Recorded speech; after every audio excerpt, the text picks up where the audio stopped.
नमस्कार। आज इस खास विश्लेषण में हम एक ऐसी कथा के बारे में बात करने वाले हैं जो सदियों से हमारे समाज और संस्कृति के दिल में बसी है। एक ऐसी कहानी जो सच्ची दोस्ती और बिल्कुल निस्वार्थ प्रेम का सबसे बड़ा उदाहरण मानी जाती है, श्री कृष्ण और सुदामा की कथा। तो चलिए बिना किसी देरी के इस ऐतिहासिक दोस्ती के हर एक पहलू को थोड़ा और गहराई से समझते हैं। यहाँ सबसे पहले एक बड़ा दिलचस्प सवाल सामने आता है। क्या एक बेहद शक्तिशाली राजा और एक बिल्कुल निर्धन व्यक्ति के बीच कभी सच्ची दोस्ती हो सकती है? आमतौर पर हम देखते हैं ना कि दोस्ती बराबरी वालों में होती है, लेकिन आज जिस दोस्ती पर हम चर्चा कर रहे हैं वह समाज के इन सारे दायरों को तोड़ देती है। आइए देखते हैं कि आखिर इस अद्भुत रिश्ते की शुरुआत कहाँ से हुई थी।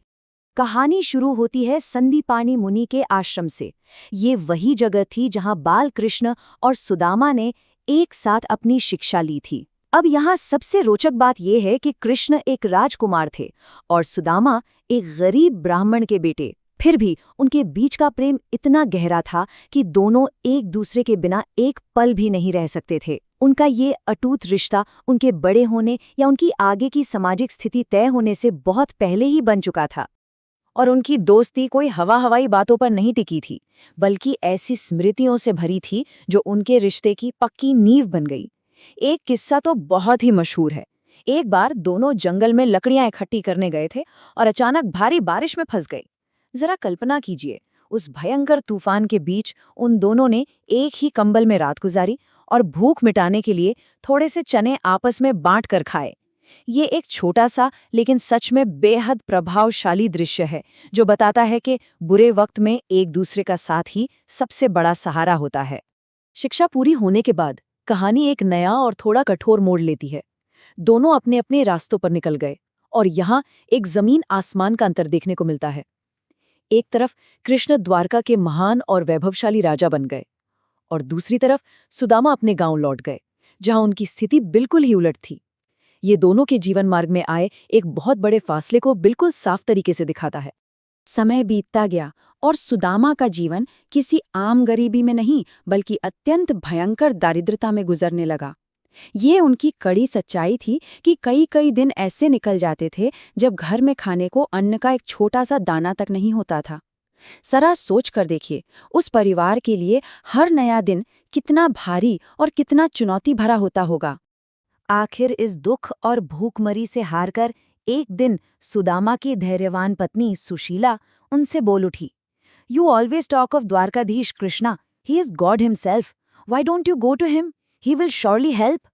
ये कोई मामूली बात नहीं थी। ये एक माँ की पुकार थी जो अपने बच्चों को भूखा बिल्कुल नहीं देख सकती थी। और सच कहें तो यही वो मोड़ था जिसने इस कहानी को आगे बढ़ने पर मजबूर कर दिया।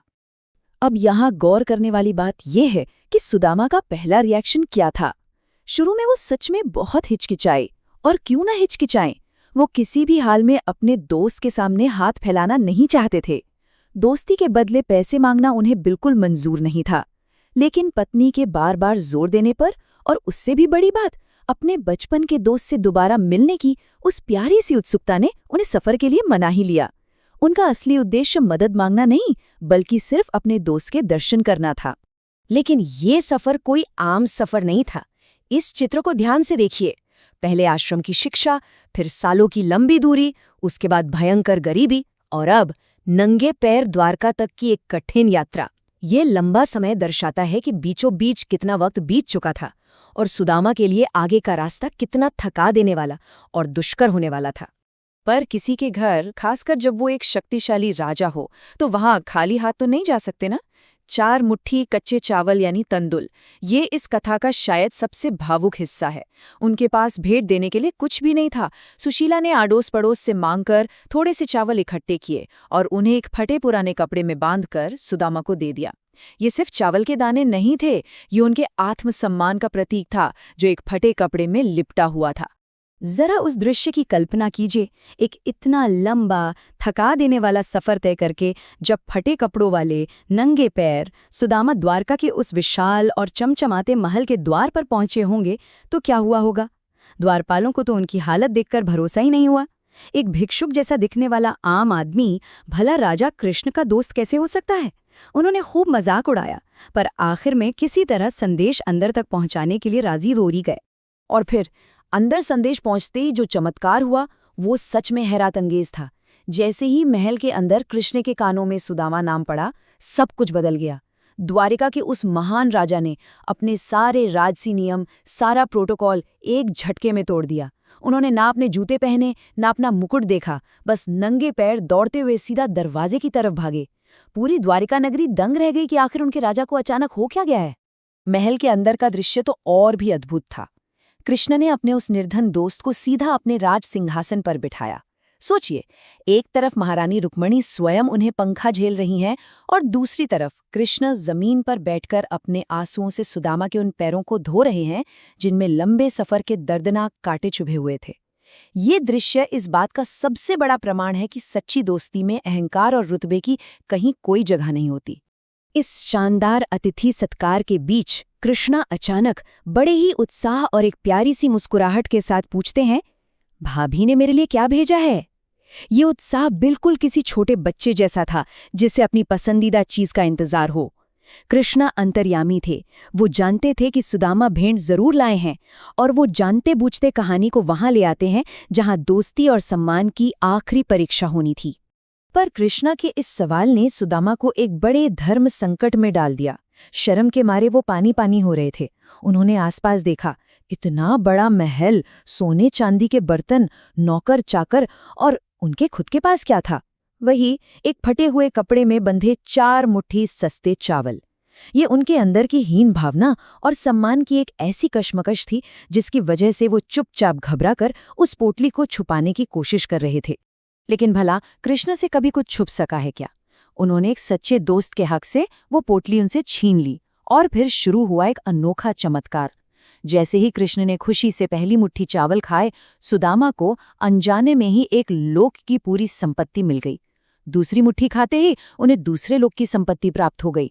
और जैसे ही कृष्ण तीसरी मुट्ठी खाने के लिए आगे बढ़े, रुक्मणी जी ने तुरंत आकर उनका हाथ पकड़ लिया, क्योंकि अगर वो तीसरी मुट्ठी भी खा लेते तो अपना सब कुछ, यहाँ तक कि खुद को भी सुदामा के नाम कर देते। यही तो है सच्ची दोस्ती की असली ताकत। कुछ दिन उस राजसी ठाठ बात और अपने प्यारे दोस्त के प्रेम में बिताने के बाद आखिरकार सुदामा के वापस जाने का वक्त आ गया।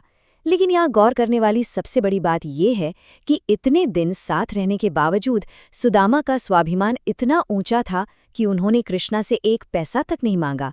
वो खाली हाथ ही द्वारका से वापस चल दिए। उन्हें बस इस बात का पूरा सुकून था कि उन्हें जिंदगी में अपना सबसे अच्छा दोस्त वापस मिल गया। लेकिन जैसे जैसे वो सफ़र तय करके गांव की तरफ वापस जा रहे थे, एक बहुत भारी सवाल उनके दिमाग में घूमने लगा। घर जाकर पत्नी को क्या जवाब दूंगा, जिसे इतनी ज्यादा उम्मीद थी कि कृष्णा मदद करेंगे और खूब सारा धन देंगे। वो जब अपने पति को खाली हाथ और उन्हीं फटे कपड़ों में देखेगी तो उसकी उम्मीदों का क्या होगा? ये अंतर्द्वंद और डर उस वक्त सुदामा पर बुरी तरह हावी हो रहा था। पर कहानी का सबसे बड़ा पन्ना अभी पलटना बाकी था। जैसे ही सुदामा अपने गांव की सीमा में पहुंचे, वहां एक बड़ा चमत्कार उनका इंतजार कर रहा था। उनकी वो पुरानी टूट-फूटी घास-फूस की झोपड़ी पूरी तरह गायब हो चुकी थी और उसकी जगह एक बेहद विशाल, चमचमाता हुआ भव्य महल खड़ा था। दरवाजे पर पत्नी सुशीला और उनके बच्चे एकदम राजसी सुंदर कपड़ों में उनका स्वागत करने के लिए खड़े थे। ये वही भावुक पल था जब सुदामा को एक झटके में सब कुछ समझ आ गया। उनकी आंखों से आंसू बहने लगे क्योंकि उन्हें एहसास हो गया था कि उनके सच्चे दोस्त ने बिना बताए, बिना कुछ मंगवाए ही उनका पूरा भाग्य बदल दिया। कृष्ण ने दोस्ती की एक ऐसी मिसाल पेश की थी जहां दोस्त की गरीबी को हमेशा के लिए खत्म तो कर दिया, पर सबसे जरूरी बात, उनके स्वाभिमान को रत्ती भर ठेस तक नहीं पहुंचने दी। तो आइए इस पूरे विश्लेषण को समेटते हुए इसके मुख्य संदेश पर आखिरी चर्चा करते हैं। यहाँ से मुख्यतः 3 बातें निकल कर आती हैं। पहला है मित्रता। दोस्ती में अमीरी या गरीबी का कोई स्थान नहीं होता। सच्ची दोस्ती सिर्फ और सिर्फ दिल से होती है। दूसरा है भक्ति। भगवान को किसी भी महंगे 56 भोग की जरूरत नहीं होती, वो सिर्फ सच्चे प्रेम और श्रद्धा के भूखे होते हैं। और तीसरा सबसे अहम सबक, निष्काम प्रेम। एक सच्चा दोस्त वही होता है जो दूसरे की तकलीफ को बिना कहे, बिना मांगे ही समझ ले और उसे ठीक कर दे। इस कहानी की चर्चा के अंत में एक बहुत ही गहरा सवाल पीछे छूट जाता है।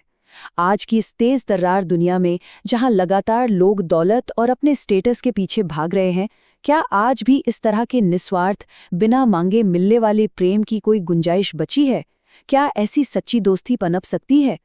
इस कथा ने सच में कहीं न कहीं दिल को छूकर हम सबको सोचने पर मजबूर जरूर कर दिया होगा। आज के इस विश्लेषण में बस इतना ही। इन सवालों पर विचार करते रहिए और हमेशा कुछ नया सीखते रहिए।